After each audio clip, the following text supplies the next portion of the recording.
My family told me I needed to forgive my younger brother for sleeping with my girlfriend of 4 years. So I smiled, told them I would think about it, and drove back to my hotel room, opened my MacBook, and started building a spreadsheet.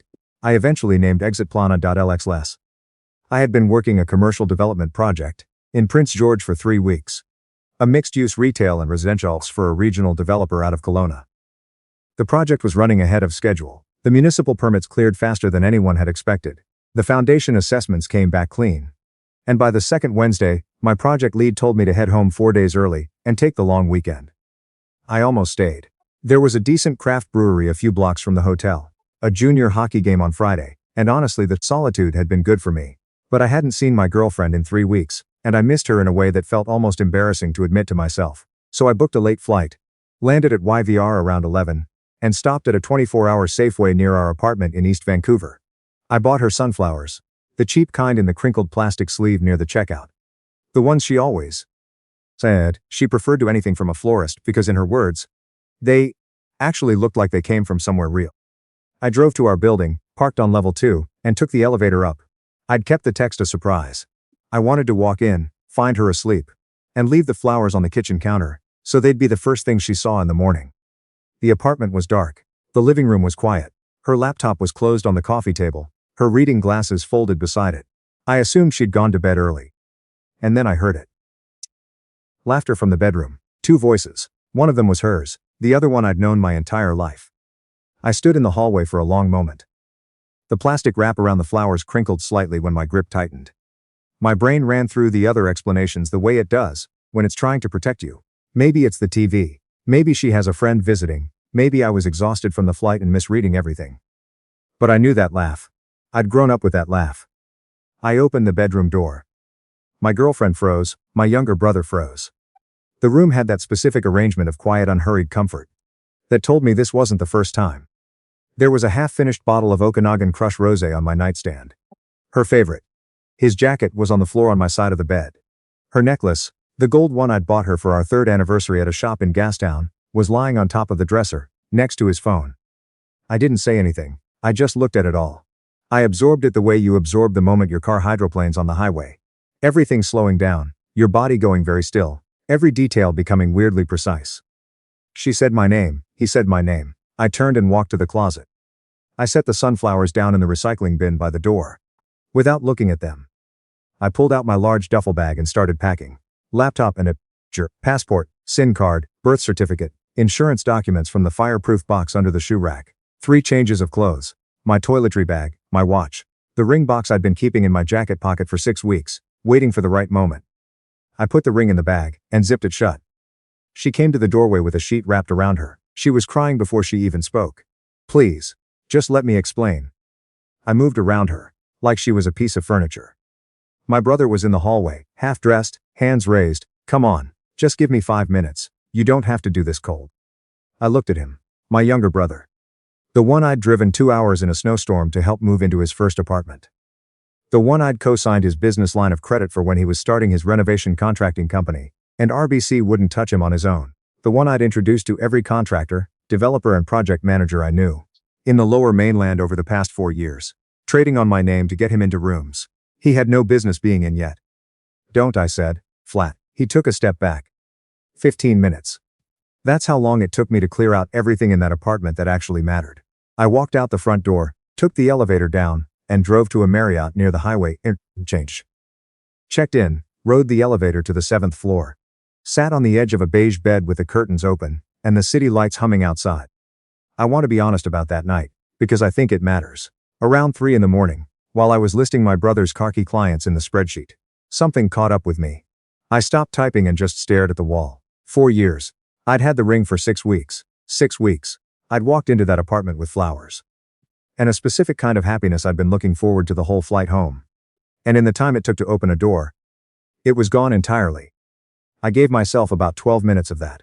I sat there in the quiet of the hotel room, and let myself feel the full weight of it. Not the anger, not the strategy, just the plain, raw grief of losing something I had believed in completely. Then I went back to the spreadsheet. By 6 in the morning I was at the hotel gym. I ran 8 kilometers on the treadmill, worked through the free weights until my shoulders burned, showered, and drove across the bridge to a cafe in Burnaby that opened at 7. I ordered a black coffee, sat in my car and unlocked my phone. 41 messages from her, 17 from my brother. And at 8:22 a.m. a call from my mother. I let it ring 3 times, then picked up. Her voice was already trembling. "Your brother called us last night. He told us everything." She said it like she was delivering news about a car accident. Grief and urgency wrapped around something that was somehow already decided. "He is absolutely devastated. He knows what he did was wrong. But he loves you, and she didn't go looking for this, things just—" "I'm listening," I said. She took that as an invitation and kept going for the next 12 minutes. She talked about family. She talked about forgiveness. She talked about how human beings make terrible mistakes, and how the measure of a good man was whether he could find grace in pain. So, she said, my brother had been under tremendous pressure with the business lately. That these things were complicated. That what mattered now was that we not let this destroy us as a family. "There's a Sunday dinner at the house next week," she said finally, sounding almost relieved by her own optimism. "Just family. We can all sit down, talk it through, start to heal." "I'll think about it," I said. "Oh, sweetheart," she exhaled. "That's all I'm asking." I hung up. I did not think about Sunday dinner for 1 second. Later that morning, my sister sent me a text. She was different from the rest of the family. Genuinely caring, no hidden agenda. But I knew exactly what her role in the dynamic had always been. The anchor. The one who showed up to every uncomfortable dinner because someone had to keep the whole thing from flying apart. She had good intentions. She just couldn't help being a peacekeeper even when there was no peace worth keeping. I texted back, "I'm safe. I just need some space right now." She replied, "Do you want me to come?" "Not yet. But can you do me a favor? Can you keep me updated on what's happening at the house?" She said yes without hesitation. I had my informant. 3 weeks later, I was living in Calgary. The transfer came through in under a week. I'd been on the radar for the Alberta region for over a year. There was a commercial development corridor expanding west of the city, and my firm had been circling it. I called my regional director the morning after I left the apartment and told him I needed the relocation to happen now, not in Q3. He heard something in my voice and didn't ask for details. He made some calls. By Thursday, it was official. I found an apartment online. 15th floor of a downtown tower with windows that ran floor to ceiling and faced the Bow River. It cost significantly more than my half of the East Van rent. I barely noticed. I wasn't splitting anything with anyone anymore. I bought all new furniture.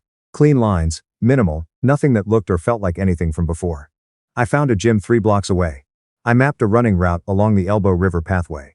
I didn't post anything on social media. I didn't update my relationship status. I just quietly deactivated everything and vanished. The only person who had my new address was my sister. Meanwhile, in the background, quietly and methodically, I was working through exitplan.lxls. Let me tell you what I had been holding up. My brother's renovation contracting company had grown quickly over the past 3 years. He presented himself around the industry as a well-connected operator. Which was true, because I had personally introduced him to every single developer and project manager he'd ever worked with. 3 of his most lucrative ongoing contracts came directly from referrals I'd made at industry events and key EEA functions, vouching for him when his portfolio was thin and his references were nearly non-existent. His $80,000 business line of credit through RBC existed solely because I'd co-signed it when the bank's risk assessment came back too weak for approval on its own. The entire facility was backed by my income and my credit history. My girlfriend's freelance graphic design business had 3 anchor clients. Her largest retainer, a tech startup in Kitsilano paying $4,500 a month, came from a university friend of mine who'd hired her, solely because I'd sent him a personal recommendation. Her second and largest client was a marketing agency in Yaletown whose creative director I'd introduced her to at my firm's holiday party in 2021. My parents' lifestyle required a bit more unpacking. They'd joined a private golf club in the Sawasan area about 4 years back. Annual dues ran to roughly $18,000. Well outside what my father's semi-retirement consulting income could comfortably support. He hadn't known that I'd been quietly covering those fees by running them through my corporate entertainment account, categorized as client hospitality.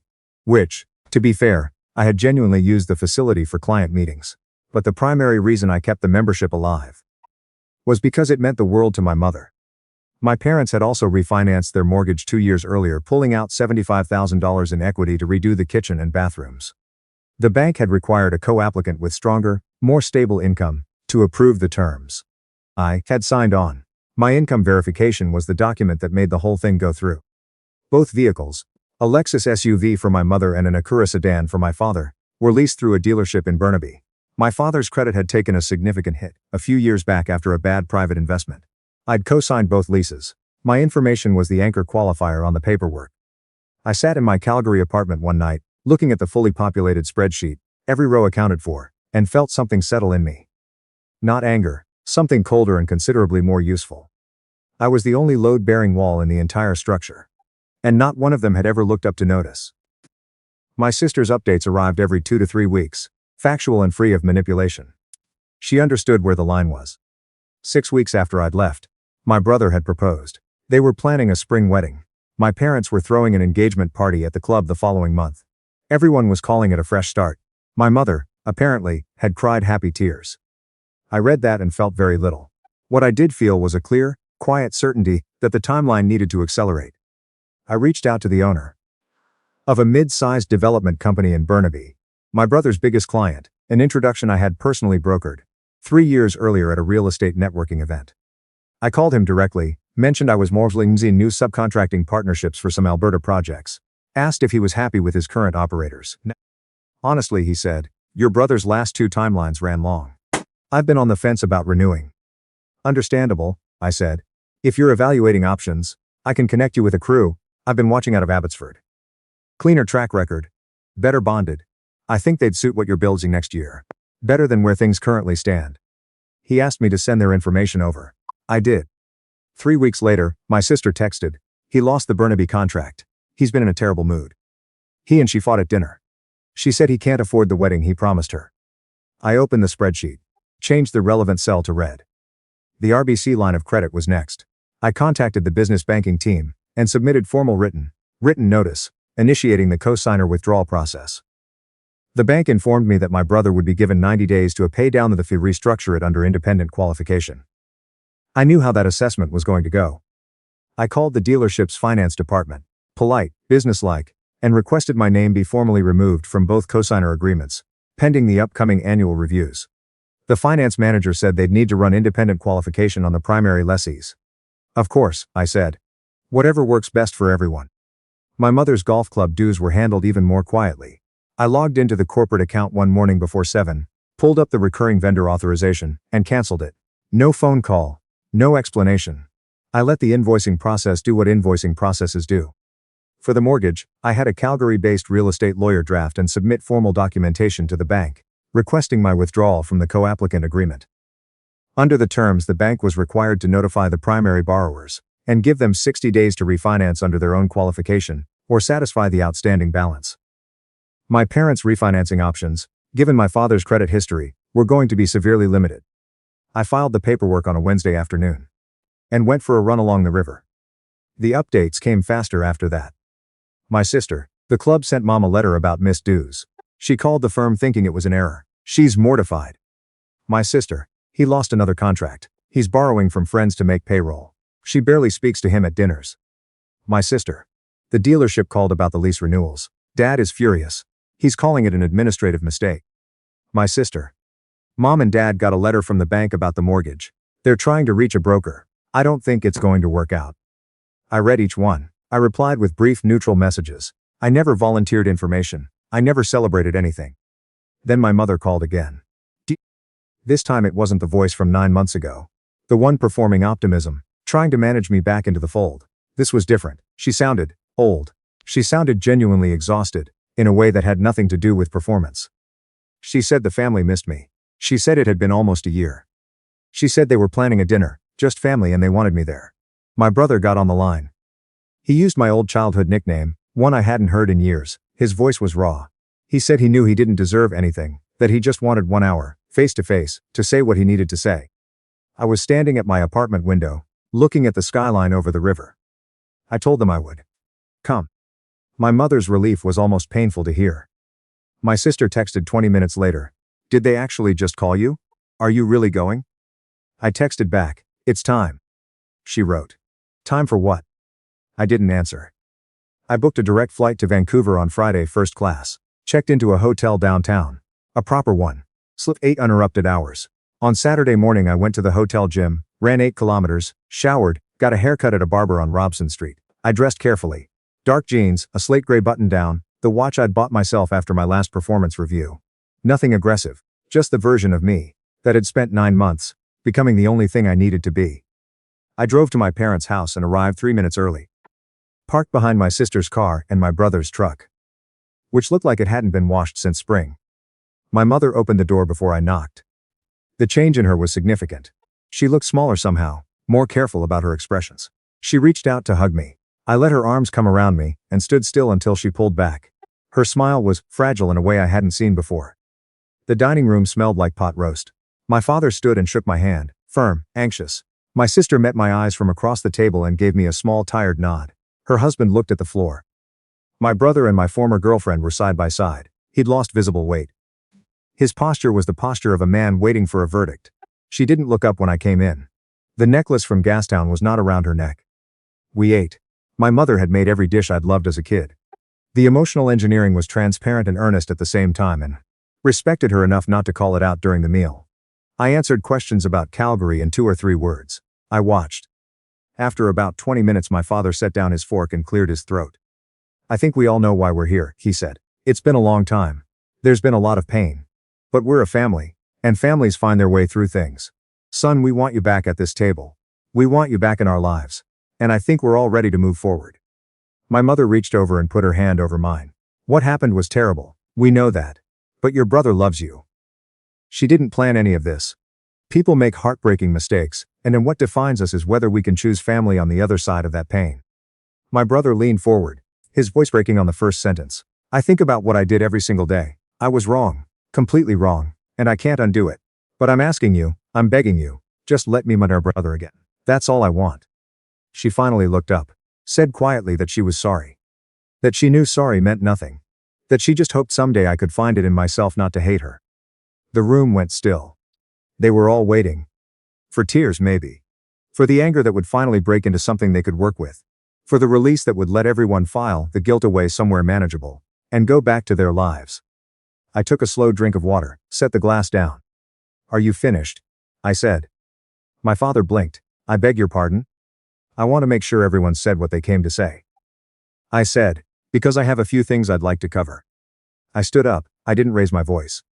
"I want to talk about some numbers," I said. "Because I think there are some things happening in your lives right now that feel confusing, and I'd like to clear that up." I looked at my brother first. "The Burnaby development contract. The one you built the last 2 years of your business around. Do you remember how you got that introduction? I called the owner personally. I vouched for you. I put my professional reputation behind a guy whose portfolio at the time was 3 basement renovations and a deck build." My brother's face had gone completely still. "Every major developer you have ever worked with in this city, I put you in those rooms. Your RBC line of credit exists. Because I co-signed it when the bank wouldn't approve you on your own merits." I turned. 3 years. Every anchor client she had came through my network. The Kit Solano tech retainer, my university friend. He hired her because I personally asked him to. The Yaletown agency, I introduced her to the creative director at my firm's holiday party. She had those clients because I had those relationships. I looked at my parents. My mother had her hands clasped on the table. My father's jaw was rigid. "The golf club," I said. "I've been covering the annual dues through my corporate account for 3 years. $18,000 a year. You never asked how it was getting paid, you assumed. It was simply working itself out." My mother made a small sound. "The leases on both cars, I'm co-signed on both. Your credit couldn't qualify either vehicle independently after the investment loss in 2020. I'm on the documentation. Both renewals come up in the next 6 weeks." I paused.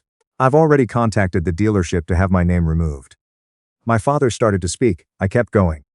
"The mortgage refinanced 2 years ago. The one that paid for this kitchen and the Whistler trip. The bank required a co-applicant with stable income to approve the terms. I was that co-applicant. I filed to withdraw from the agreement in October. The bank has been in contact with you." I looked at him. I know how those conversations went. The room was silent. "You did all of this deliberately," my brother said, his voice shaking. I stopped. I said, "I didn't do anything to you. I stopped doing things for you. There is a difference. You've been systematically." "Sit down," I said. He stopped. His knees seemed to go uncertain beneath him. And he lowered himself back into the chair. "I didn't bring her into your bedroom," I said. "I didn't ask this family to prioritize a comfortable narrative over basic decency. I didn't. I'd make any of you decide that the right response was to call me and request that I be reasonable while the two of them started planning a wedding. All I did was stop pretending that what I was providing was something that had been earned. My mother was crying. My father's face was deep red. She had both hands over her mouth. "You have obligations to us," my father said, his voice controlled and cold. "We are your family. Whatever happened, and I'm not excusing it, you don't just get to take everything away. That's not how families work." "You're right," I said. "I do have some obligations. I have an obligation to be honest with you. So here it is. I'm not angry. I'm not trying to punish anyone. I genuinely wish you all the best. But I spent years functioning as the financial foundation of this family, while being treated as if it was simply the natural order of things, and when the most important relationship of my life was destroyed by my own brother, in my own apartment to sit the response a request to take the high road and attend a reconciliation dinner." I picked up my jacket. "So I'm going to give you exactly what you asked for. I am removing myself from the equation. Completely. And now you're going to find out what the equation actually looked like." My brother stood. "Those are my clients. That's my business. You can't just read your contracts," I said. "Every referral I made came with my name attached. My name is no longer available." He moved toward me and grabbed my arm. I looked down at his hand on my sleeve. Then I looked at him. "Let go," I said. He held on for another second. Then he released me and stepped back, and I watched something drain out of his face that I didn't think would come back. I adjusted my cuffs. I looked around the table one last time. "I don't hate any of you," I said. "That's the truth. I just finally understand what I actually was to you. And now that you know what that looked like, you can make some plans." I walked out. The front door closed behind me with a clean, quiet click. From inside I could hear my brother's voice rising, my father's, my mother crying. I didn't slow down. I got in the rental, backed out of the driveway, and pulled onto the street. In the rearview mirror, the lights of the house glowed behind the curtains. My sister appeared at the window. We looked at each other through the glass for a moment. She gave me the smallest nod. Not approval, exactly. Something closer to recognition. My phone lit up before I reached the freeway. "My brother, you have no idea what you've just done." My father, "Come back inside right now." My mother, "Please sweetheart, please, we can fix this." I put the phone face down on the passenger seat. I merged onto the Trans-Canada, turned the music up, and drove toward the airport. The updates that followed came in at irregular intervals. Month 2 after the dinner. My brother's business filed for restructuring under the BIA. He'd taken on personal debt against contracts that never closed. Creditors were circling. Her 2 major retainer clients had moved on. One to another designer, one simply because the personal connection that had kept the relationship warm was no longer there. Month 3. She was working full-time as a junior designer at a print shop in New Westminster. My sister said she looked exhausted. The engagement was technically still on, but they had stopped talking about dates. Month 4. My parents listed the house. The mortgage restructuring options had come back too tight. Both cars were gone. Handed back to the dealership when the renewals came back, unqualifiable. My mother told the neighbors they were downsizing intentionally, planning ahead. My father didn't say much to anyone about anything. Month 5. She found my email address and sent me a 3-page message. Subject line, "I was so wrong. Please read this." I read it over my morning coffee. She described how my brother had become someone she didn't recognize once the money stopped. She said she understood now that what had drawn her to him had always been borrowed. Borrowed confidence, borrowed access, borrowed credibility, all of it running off my account. She said she'd realized she had thrown away the only person who had ever actually built something real. And she asked me to call her. She said she would end things with him if I gave her any sign. I read to the end, set my mug down. Then I forwarded the email in its entirety to my brother's personal address. No subject, no note, and blocked them both permanently. My sister texted 2 days later to say my brother had shown up at the apartment. She was renting with a friend and there had been a significant scene. The engagement was off. My sister delivered the news gently, without relish. She had never had the stomach for watching things fall apart, even when they deserved to. I texted back, "You don't have to keep going to those dinners. You can save yourself too. My spare room in Calgary is real. Come when you're ready." She took 4 days to reply then. "Maybe in the spring?" I said. "Let me know." It was a Thursday evening in October when I read that exchange. I was on my balcony with a glass of bourbon, watching the last of the light go off the Beaufort River. It was getting cold the way Calgary gets cold in autumn, that specific dry prairie cold that hits harder than it looks on paper. But I had a good jacket, a better view, and nothing demanding my attention. A colleague I'd been spending time with. Sharp, direct, completely uninterested in anyone's backstory, unless they were prepared to share it themselves. leaned out through the balcony door, and handed me a second glass. She sat down in the other chair and pulled her knees up. She knew the broad outline of where I'd come from. Not every detail. I'd never needed her to carry the details, but enough to understand why I'd landed in this city, and why I seemed, in her words, like someone who had very recently decided to be exactly who he was going to be for the rest of his life. Any regrets? She asked. I looked at the river.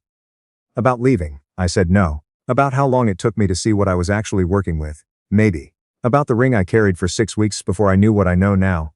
Yeah, that one still stings a little. I took a drink, but not about the spreadsheet.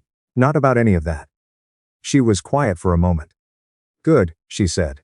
The version of you that was paying for everyone else's life sounds exhausting. I smiled. It was the truest thing anyone had said to me in a very long time. My phone lit up on the side table. My sister just left Sunday dinner. Mom and Dad are in the new condo now. It was just the three of us. Dad didn't say much. Mom cried a little into her wine. My brother didn't come. I think this really is the end of the family as I knew it. I picked up the phone, typed carefully. You don't have to keep going to those dinners, I wrote. You can save yourself too. The room in Calgary is real. Come when you're ready. I set the phone down and turned back to the river. The city lights were coming up, steady and indifferent and bright. Somewhere across the water, a freight train moved through the dark, slow and inevitable, carrying whatever it was carrying toward wherever it was going. I picked up my bourbon, settled back in my chair, and let the evening do what evenings do. The foundation under my feet was solid.